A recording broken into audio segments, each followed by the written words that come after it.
Hello dear subscribers, today I will tell you how you can easily fix your Instagram problem, try again later. So first thing, just try to close your Instagram app and just open it again, and if it doesn't help you, if you still have this error, so you can also try to fix it in another way. So just go to the settings. In the settings you need to find here Wi-Fi, just try to turn it off and turn on again. So after, just go to mobile data, just try to turn it off and turn on again.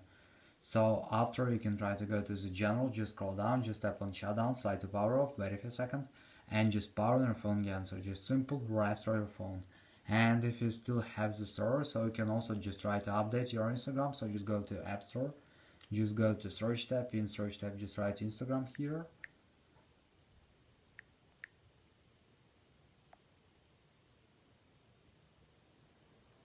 And if you see here not open but update, just tap on update and wait until it will successfully install the latest updates for your Instagram app. So thanks for watching, have a nice day, subscribe to my channel, click like and goodbye.